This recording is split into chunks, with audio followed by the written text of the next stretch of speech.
नमस्कार, मी तन्मय केतकर. कायद्याचा या चॅनलवरील तिसऱ्या वेबिनारमध्ये आपले सगळ्यांचे स्वागत आहे. पहिल्या वेबिनारमध्ये आपण सातबाराची माहिती घेतली. दुसऱ्या वेबिनारमध्ये आपण महसुली आणि दिवाणी न्यायालय त्यांमधला फरक, त्यांची कार्यपद्धती याबद्दल थोडक्यात माहिती घेतली. या दोन्ही वेबिनारला आपण जो प्रतिसाद आणि पाठिंबा दिला त्याबद्दल मी आपला मनपूर्वक आभारी आहे. त्या दोन वेबिनारनंतर आज या तिसऱ्या वेबिनारमध्ये आपण मृत्यूपत्र, त्या अनुषंगाने कायदेशीर तरतुदी आणि त्याचा वास्तविक किंवा प्रॅक्टिकल उपयोग याविषयी थोडक्यात आणि महत्त्वाची माहिती घेऊया. आता मृत्यू या शब्दाबद्दलच सर्वसाधारण मनुष्यामध्ये किंवा सर्वसाधारण व्यक्तीमध्ये एक अनामिक भीती असते.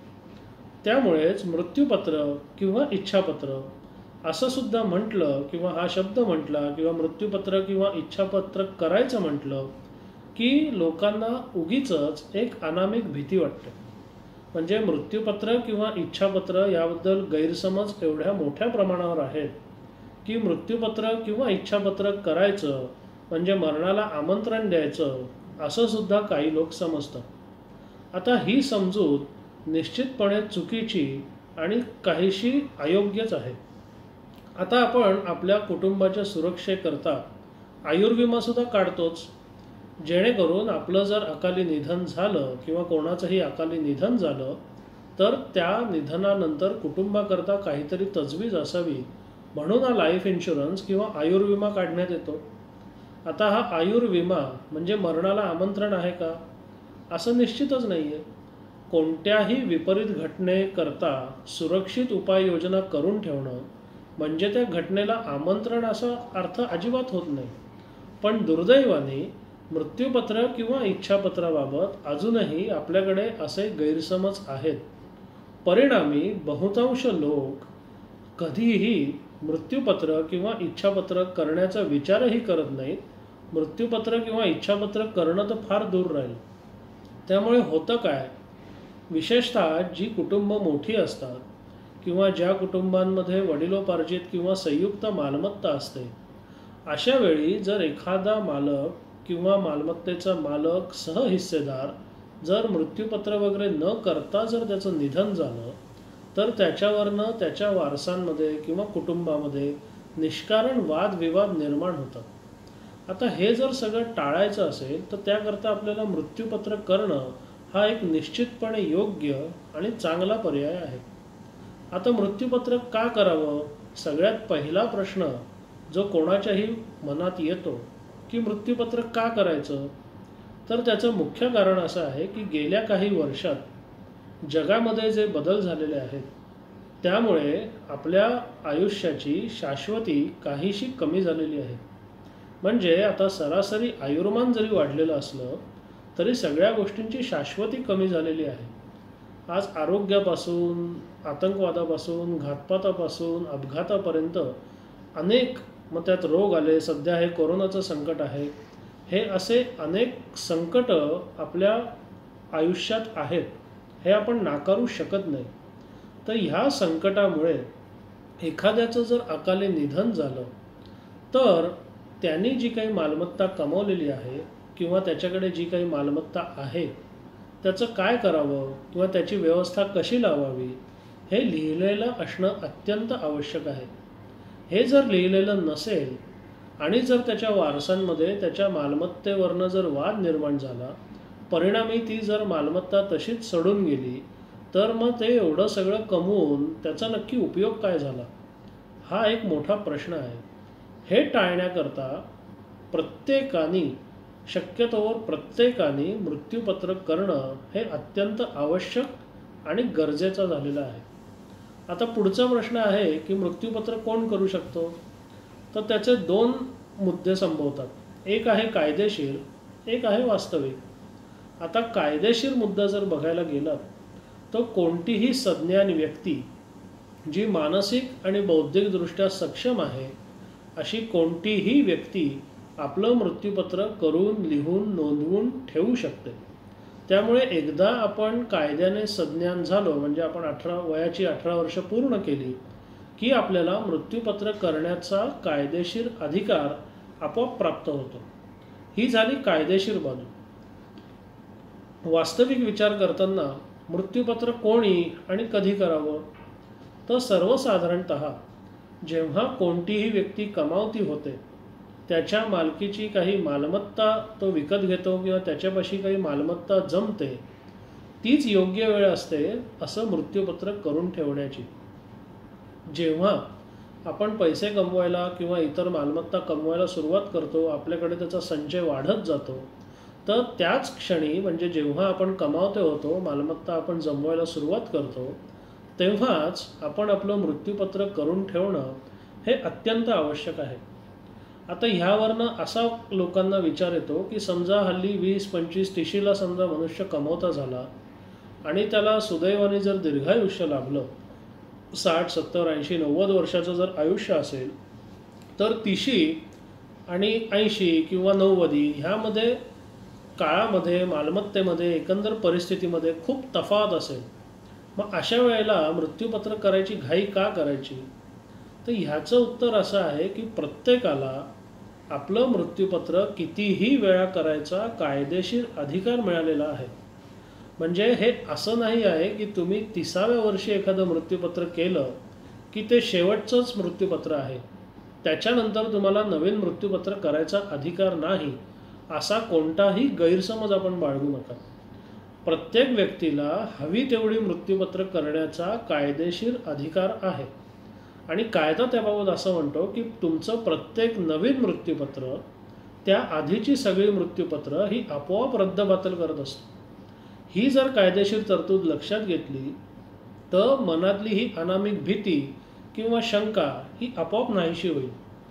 आता राहिला प्रश्न परिस्थिती बदलण्याचा. समजा आपण 30ला एक मृत्यूपत्र केलं, त्याच्यानंतर 40ला, 50ला किंवा जेव्हा केव्हा आपल्या मनात येईल किंवा जेव्हा आपली परिस्थिती बदलेल किंवा आपण 30ला मृत्यूपत्रामध्ये जे लिहिलं आहे, ज्या प्रकारे ते मालमत्तेचं वाटप किंवा व्यवस्थापन केलं आहे, तो जर आपला निर्णय ठाम नाही राहिला, तो जर निर्णय बदलला, 30ला आपल्याला जे वाटत होतं तेच आयुष्यभर वाटत राहील याची काही खात्री नाही. त्यामुळे तुम्ही लिहिलेलं मृत्यूपत्र जर तुम्हाला आता बदलायचं असेल किंवा त्यात बदल करायचे असतील किंवा सगळं खोडून नवीन करायचं असेल, तरीसुद्धा तुम्हाला तो कायदेशीर अधिकार तुमच्या हयातीत पूर्ण वेळ आहे. म्हणजे तुम्ही एखादं मृत्यूपत्र केलं म्हणजे ते अंतिम आहे असं अजिबात नाही. जसे जसे कालमान परिस्थिती बदलेल, तुमचे विचार बदलतील, तुमचे निर्णय बदलतील, तेव्हा तेव्हा ह्या बदलाला अनुषंगून तुम्ही नवीन मृत्यूपत्र निश्चितपणे बनवू शकता. आणि त्यातली कायदेशीर तरतूद सुंदर अशा करता की अशी सगळी मृत्यूपत्र जर बनवत गेलात तुम्ही आणि समजा जुनी नष्ट नाही केली, तर तुमचं शेवटचं जे मृत्यूपत्र आहे तेच फक्त ग्राह्य धरलं जाईल. म्हणजे आता समजा मी खूप मृत्यूपत्र करून ठेवली, 4-5 मृत्यूपत्र करून ठेवली, तर त्यावरनं वाद निर्माण होईल का? अजिबात नाही. तुम्ही जर एकापेक्षा जास्त मृत्यूपत्र बनवून ठेवली तर तुमचं शेवटचं जे मृत्यूपत्र आहे केवळ तेच कायद्याने ग्राह्य धरलं जाईल. कारण सर्वसाधारणतः शेवटची इच्छा ही ग्राह्य धरली जाते. आणि मृत्यूपत्र म्हणजे काय आहे? तर आपली शेवटची इच्छाच आहे की आपण जे कमावलेलं आहे, आपल्याकडे जी मालमत्ता आहे, त्याचं व्यवस्थापन आपल्या पश्चात कसं करावं, ही आपली शेवटची इच्छा म्हणजेच मृत्यूपत्र. आता पुढचा प्रश्न येतो की हे मृत्यूपत्र कसं करावं किंवा कसं लिहावं. तर मृत्यूपत्र किंवा इच्छापत्र लिहिण्याची सुरुवात एक तर फार उतार वयात आपल्याकडे लोक करतात. त्यामुळे जो कॉन्फिडन्स किंवा जो आत्मविश्वास तारुण्यात असतो, तेवढा आत्मविश्वास किंवा कॉन्फिडन्स उतार वयात नसतो, हे वास्तव आहे. त्यामुळे असे कोणतेही मोठे निर्णय घेताना किंवा असं कोणताही मोठा कागद लिहून ठेवताना उतार वयात साहजिकपणे थोडी अनामिक भीती वाटते. मग मृत्यूपत्र कसं लिहायचं, त्याची भाषा कशी असली पाहिजे, त्यात कुठले शब्दप्रयोग वापरायचे, त्याचा काही स्टँडर्ड फॉर्मॅट आहे का, त्यात काय लिहिलं पाहिजे, काय लिहायला नको, हे आणि यासारखे अनेक प्रश्न मृत्यूपत्र लिहिणाऱ्यांच्या मनात रुंजी घालत असतात.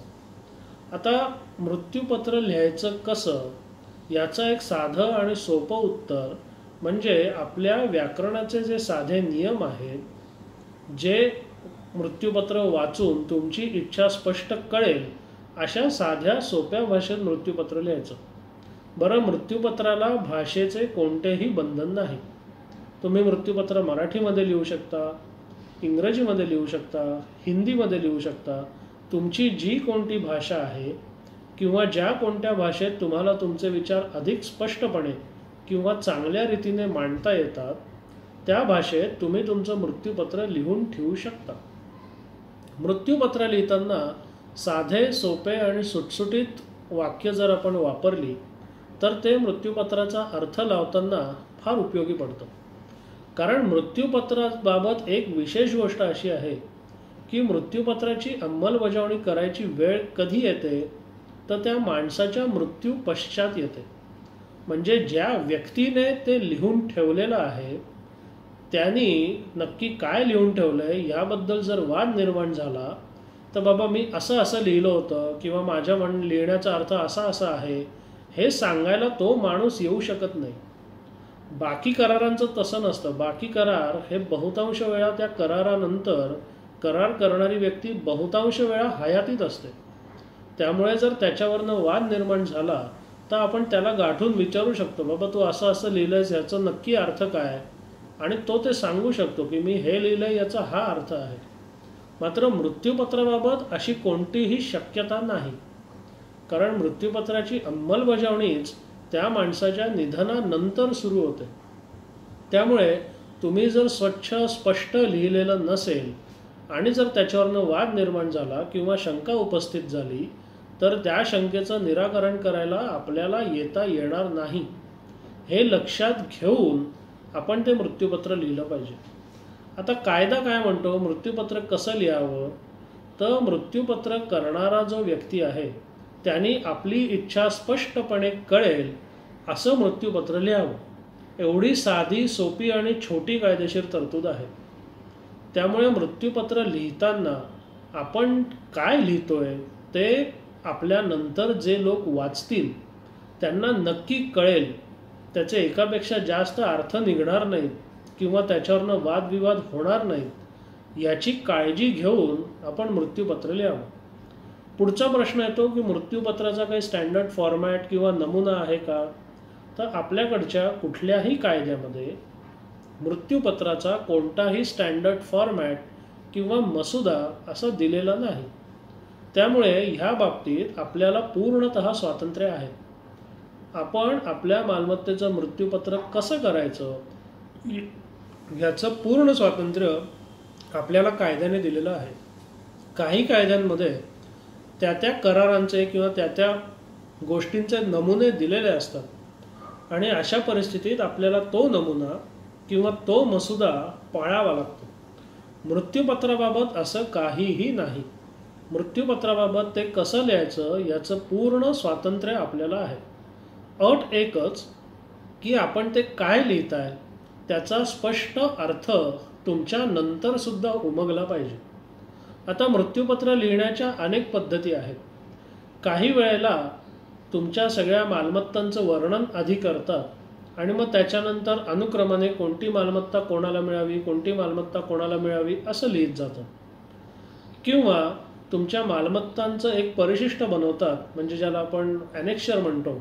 परिशिष्ट 1, 2, 3, 4, 5 ज्या काही तुमच्या मालमत्ता असतील आणि मग मृत्यूपत्रामध्ये आपण नमूद करतो की परिशिष्ट 1 ची मालमत्ता अमुकला मिळावी, 2 ची मालमत्ता तमुकला मिळावी असं सुद्धा तुम्ही लिहू शकता. किंवा तुम्ही प्रत्येकाच्या नावाखाली बाबा अ ब क याला काय मिळावं तर मग त्याच्या खाली 1, 2, 3, 4 तुमच्या ज्या काही मालमत्ता आहेत असंही लिहू शकता. त्यामुळे मालमत्ता मृत्यूपत्र लिहिण्याचं पूर्ण स्वातंत्र्य आपल्याला आहे. फक्त त्या स्वातंत्र्याचा वापर करताना आपल्याला एकच काळजी घ्यायची आहे की आपण जे लिहितोय ते दुर्बोध असता कामा नये. म्हणजे त्याचा बोध चटकन झाला पाहिजे आणि शक्यतोवर त्याचे एकापेक्षा जास्त अर्थ निघता कामा नये. आपण जे लिहिलंय त्यानुसार जर कारवाई व्हावी अशी आपली मनापासून इच्छा असेल तर ते स्वच्छ, स्पष्ट आणि पटकन लक्षात येईल असं लिहिलं पाहिजे. आता मृत्यूपत्राला कोणती कोणती कागदपत्रे लावावी लागतात हा अजून एक प्रश्न असतो. तर मृत्यूपत्राला तुमच्या मृत्यूपत्रातल्या मालमत्तांचं कोणताही कागद जोडायची अजिबात आवश्यकता नसते. म्हणजे उदाहरणार्थ तुमची घरं आहेत किंवा तुमचं बँक अकाउंट आहे किंवा तुमच्या FDs आहेत, सोनं आहे, गाडी आहे, अशी जी काही मालमत्ता असेल ते जर त्याचं व्यवस्थापन तुम्ही मृत्यूपत्रात लिहिलं असेल तर बाबा हे घर त्याचं हे ॲग्रीमेंट, हे घर त्याचं हे ॲग्रीमेंट, हे बँक अकाउंट त्याचं हे पासबुक, असे कोणतेही कागदपत्र जोडायची आपल्याला आवश्यकता नाही.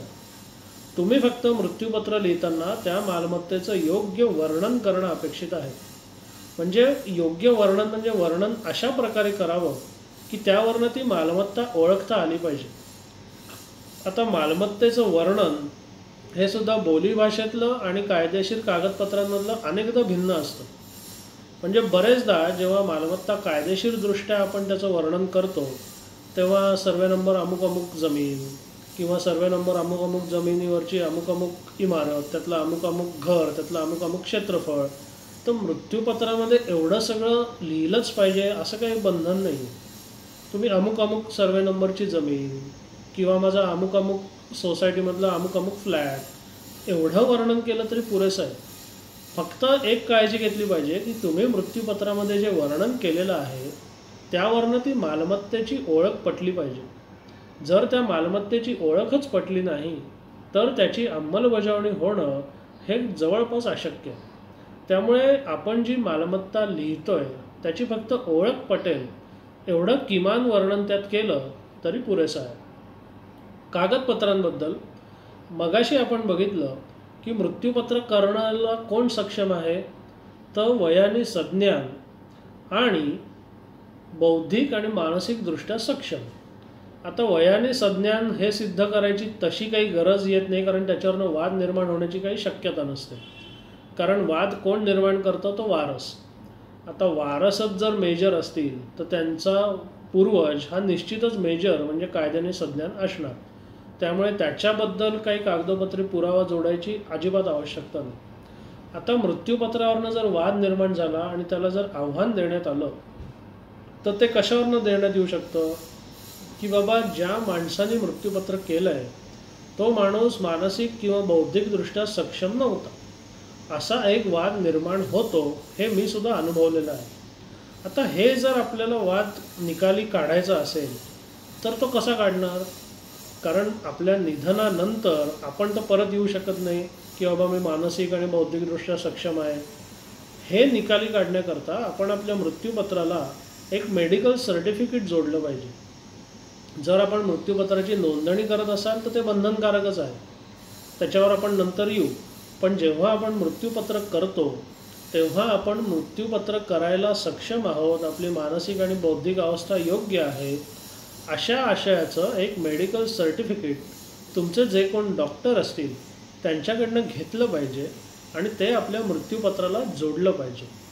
हे जोडलं की तुमच्या मानसिक आणि बौद्धिक क्षमतेचा पुरावा म्हणून ते ग्राह्य धरलं जातं आणि मग तुम्ही सक्षम होतात का नव्हतात हा वाद उद्भवण्याची शक्यता मावळते. आणि जर तो वाद उद्भवलाच तर त्याचं निराकरण होण्याची शक्यता अनेक पटीने वाढते. दुसरा एक वाद निर्माण होतो तो म्हणजे आपल्याला आपल्या मृत्यूपत्रात असं लिहायचंच नव्हतं किंवा आपल्याकडनं जबरदस्तीने हे मृत्यूपत्र करून घेतलं आहे. आता हा जो वाद आहे ह्याला प्रोटेक्शन किंवा ह्याला संरक्षण म्हणून मृत्यूपत्राला 2 साक्षीदार असले पाहिजे, ज्यांच्या समक्ष आपण आपलं मृत्यूपत्र सही करतो आणि ते साक्षीदार म्हणून आपल्या मृत्यूपत्रावर सही करतात. जेणेकरून उद्या समजा असा काही वाद उद्भवला की आपण या मृत्यूपत्रावर सही केलीच नाही आहे किंवा आपल्याकडनं दबावाखाली किंवा जबरदस्तीने आपली सही करून घेतली आहे, तर आपल्या सहीनंतर जे 2 साक्षीदारांनी सही केलेली आहे ते साक्षीदार आपल्या सहीची किंवा आपण आपल्या मर्जीने सही केल्याची साक्ष देऊ शकतील, ज्या योगे असे कुठलेही वाद उद्भवणार नाहीत. उद्भवले तर त्याचं निराकरण पटकन होईल. आता हे साक्षीदार ठेवताना सुद्धा फार मोठी काळजी घेण्याची आवश्यकता आहे. विशेषतः एक मुद्दा जो अनेकांच्या लक्षात येत नाही. सर्वसाधारणतः होतं काय की आपण जेव्हा मृत्यूपत्र करतो तेव्हा आपल्या समवयस्कांनाच आपण साक्षीदार म्हणून बोलवतो. आता एक सरासरी आयुर्मान जर आपण लक्षात घेतलं तर आपले जे समवयस्क असतील त्यांचं आणि आपलं निधन पुढे मागे होण्याची दाट शक्यता असते. अशा परिस्थितीत समजा तुमच्या मृत्यूपत्रावर जो साक्षीदार आहे, आपल्या मृत्यूपत्राची साक्ष पटवण्याकरता म्हणून ज्याला आपण साक्षीदार म्हणून सामील केलं आहे, त्याचं जर आपल्या आधी निधन झालं किंवा आपल्या नंतर लगेचच काही कालावधीत निधन झालं, थोडक्यात काय तर जेव्हा आपल्या मृत्यूपत्रावरनं वाद उद्भवेल तेव्हा जर आपल्या मृत्यूपत्राचे साक्षीदार हयातच नसतील तर मग आपण आपल्या मर्जीने त्या मृत्यूपत्रावर सही केल्याचं सिद्ध करणार कोण आणि कसं, हा बऱ्याच लोकांच्या लक्षात येत नाही मुद्दा. हे मी अनेकदा अनुभवलेलं आहे की जेव्हा मृत्यूपत्र करतात तेव्हा आपले मित्रमंडळी, आपली भावंडं किंवा थोडक्यात आपल्याशी समवयस्क लोक असतात त्यांना साक्षीदार म्हणून ठेवलं जातं. मी हा नेहमी अनेकांना सल्ला देतो की आपल्या मृत्यूपत्राची अंमलबजावणी आपल्यानंतर होणार आहे, वाद उद्भवला तर आपल्यानंतर उद्भवणार आहे, त्यामुळे तेव्हा जी व्यक्ती हयात असायची शक्यता आहे अशा व्यक्तीला आपल्या मृत्यूपत्रामध्ये साक्षीदार म्हणून ठेवणं अत्यंत आवश्यक आहे. आता आपल्यापेक्षा लहान वयाची व्यक्ती साक्षीदार ठेवली म्हणजे तो काय अमरपट्टा घेऊन आला आहे अशातला भाग नाही, पण सर्वसाधारणतः आपल्यापेक्षा कमी वयाची व्यक्ती आपल्या निधनानंतर काही काळ तरी हयात असेल असं गृहीत धरता येऊ शकतं. त्यामुळे जेव्हा आपण मृत्यूपत्र करणार असाल तेव्हा आपल्या पुढच्या पिढीतले जे काही परिचित आपले असतील किंवा आपल्यापेक्षा एक 10, 15, 20 वर्ष लहान वय असणारे आपले परिचित किंवा नातेवाईक असतील त्यांना आपण साक्षीदार ठेवणं हे पुढच्या दृष्टीने अधिक फायद्याचं आहे. कारण आपल्यापेक्षा वयाने तरुण साक्षीदार जर असेल तर तो आपल्यानंतर काही कालावधी तरी हयातीत राहील आणि जर या मृत्यूपत्रावरनं आपल्या मृत्यूपत्रावरनं वाद निर्माण झाला तर त्या वादाच्या वेळी हा साक्षीदार हयातीत असेल, उपलब्ध होईल याची शक्यता निश्चितपणे अधिक आहे.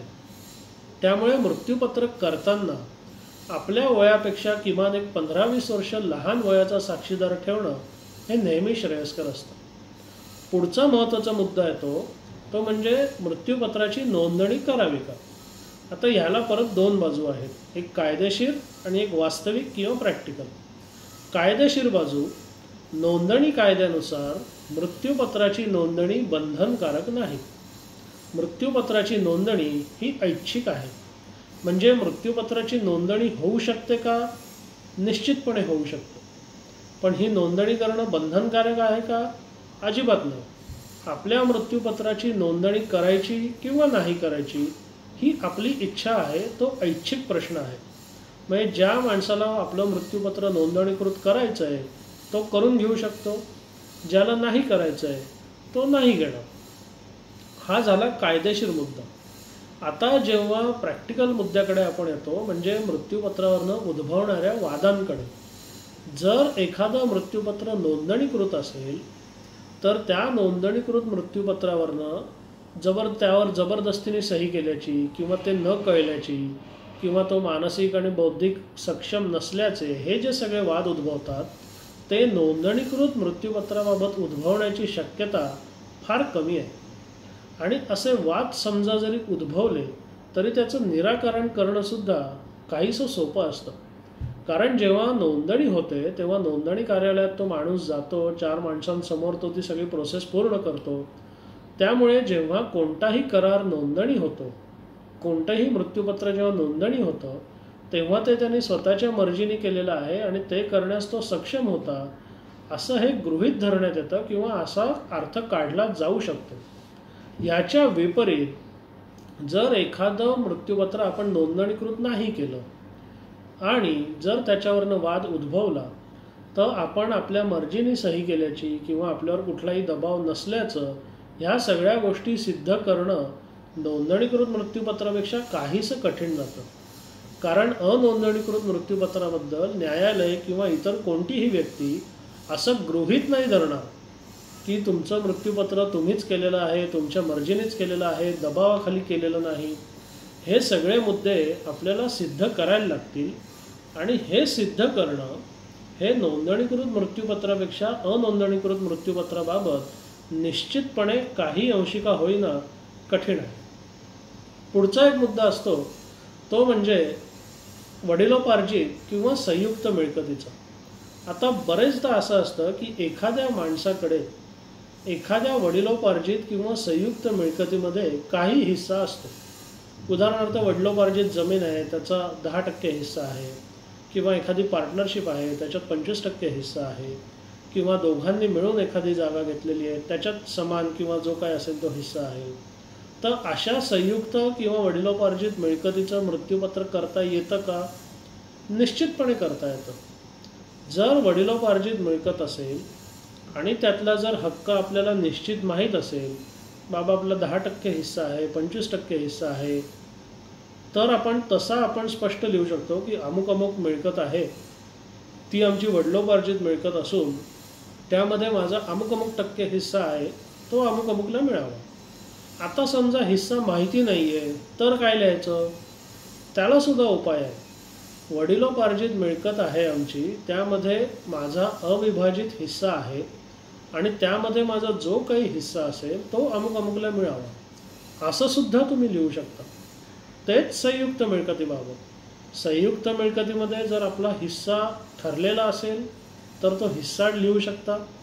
जर तो हिस्सा ठरलेला नसेल तर त्या संयुक्त मिळकतीमध्ये जो काही हिस्सा निघेल तो अमुक अमुक माणसाला मिळावा, असं सुद्धा लिहू शकता.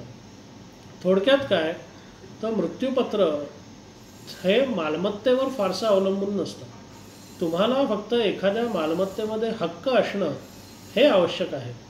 एखाद्या मालमत्तेमध्ये तुम्हाला हक्क असला, मग तो स्वकष्टार्जित असेल, वडिलोपार्जित असेल, स्वतंत्र असेल किंवा संयुक्त असेल, असा कुठलाही जरी हक्क असला तरी तुम्ही ते निश्चितपणे लिहू शकता. मृत्यूपत्र लिहिताना दुसरी एक घ्यायची काळजी म्हणजे आपल्या मालमत्तांचं एकतर सगळ्या मालमत्तांकरता आपण मृत्यूपत्र करावं. म्हणजे आपल्या जेवढ्या केवढ्या चल आणि अचल मालमत्ता असतील त्या सगळ्यांकरता मृत्यूपत्र करावं. समजा काही मालमत्ता वगळल्या गेल्या तर मग काय होतं, तर मग त्या मालमत्तांकरता वारसा हक्क कायदा लागू होतो. म्हणजे मग सगळ्या वारसांना समान हिस्सा मिळतो. समजा तुमच्याकडे 4 मालमत्ता आहेत, त्यामध्ये मृत्यूपत्रामध्ये तुम्ही 2च लिहिल्या, तर त्या 2 मालमत्ता त्या मृत्यूपत्राप्रमाणे त्याची अंमलबजावणी होईल आणि ज्या 2 वगळल्या गेल्या त्याला वारसा हक्क कायदा लागू होईल. तुमची इच्छा तशीच असेल तर प्रश्न नाही, पण जर तुम्ही ठाम ठरवलं असेल की तुम्ही तुमच्या मालमत्तांचं व्यवस्थापन बाबा असं मला करून हवं आहे, तर ते शक्यतो नजरचुकीने किंवा अपघाताने असं कोणत्याही मालमत्तेबाबत राहून देऊ नका. तुमच्या ज्या काही मालमत्ता असतील त्या पूर्णपणे लिहा. दुसरं, बरेचदा आपल्याकडनं अशी एक चूक होते की जेव्हा आपण बँक अकाउंट किंवा FD अशाबद्दल लिहितो तेव्हा तिथे आपण त्याची रक्कम लिहितो. उदाहरणार्थ FD क्रमांक अमुक अमुक 1 लाख रुपये. आता ह्यामुळे होतं काय की त्या मृत्यूपत्रावर बंधनं येतात. आता समजा ती FD मॅच्युअर झाली आणि त्याचा क्रमांक बदलला, किंवा ती FD मॅच्युअर झाली आणि त्याच्यावर व्याज मिळालं, तर ह्या दोन्ही परिस्थितीमध्ये जर क्रमांक बदलला तर त्याच्यावरनं परत वाद निर्माण होईल. जर त्याच्यावर व्याज मिळालं किंवा त्याची किंमत वाढली तर तुम्ही जर किंमत लिहून ठेवलेली असेल तर तेवढ्यापुरतंच ते मृत्यूपत्र कार्यान्वित होईल. तसंच बँक अकाउंटबाबत, समजा माझ्या अमुक अमुक बँक अकाउंटमध्ये 5 लाख रुपये आहेत, ते अमुक अमुकला मिळावे, असं जर तुम्ही लिहिलं तर त्या अकाउंटमध्ये समजा 25 लाख आले किंवा 50 लाख आले किंवा 10 लाख आले तरीसुद्धा त्या अकाउंटमधले फक्त 5 लाखच त्या लाभार्थ्याला मिळतील.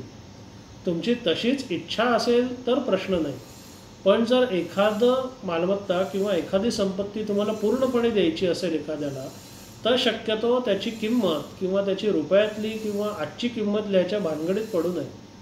माझा अमुक अमुक बँकेतलं अकाउंट अमुक अमुकला मिळावं, माझी अमुक अमुक गुंतवणूक किंवा इन्व्हेस्टमेंट आहे ती अमुक अमुकला मिळावी. म्हणजे मग काय होतं, त्याच्यावर मर्यादा येत नाही. नाहीतर जर तुम्ही त्याच्यावर मर्यादा घालत बसलात तर मग ते मर्यादांपुरतंच तुमचं मृत्यूपत्र ग्राह्य धरलं जाईल. आणि जर त्याच्या किमतीत वाढ झालेली असली किंवा त्याच्यात जास्त रक्कम असली तर मग उर्वरित रकमेकरता हा वारसा हक्क कायदा लागू होईल. ह्या गोष्टी टाळण्याकरता शक्यतो आपण मालमत्तांचं वर्णन करावं. हां, जर तुम्हाला एखादी मालमत्ता विभागूनच द्यायची असेल, म्हणजे माझं अमुक अमुक घर आहे ते ह्या दोघांनी समान हिश्श्यात घ्यावं, किंवा माझ्या बँक खात्यात अमुक अमुक रुपये आहेत ते ह्या दोघांनी वाटून घ्यावे किंवा 50-50% घ्यावे, असं जर तुमची विशिष्ट इच्छा असेल तर तशी विशिष्ट इच्छा लिहावी. पण जर तुम्हाला सगळं देऊन टाकायचं असेल तर मग रक्कम लिहायच्या भानगडीत पडू नये. मग फक्त काय द्यायचं आहे आणि कोणाला द्यायचं आहे एवढं लिहून आपण मोकळं व्हावं. आज आपण मृत्यूपत्र आणि कायदा ह्या विषयावर एक वेबिनारमध्ये थोडक्यात आणि महत्त्वाची माहिती घेतली. आपल्याला हा वेबिनार कसा वाटला ते अवश्य कळवा आणि असेच व्हिडिओज आणि वेबिनार बघण्याकरता आपल्या चॅनलला सबस्क्राईब करा. धन्यवाद.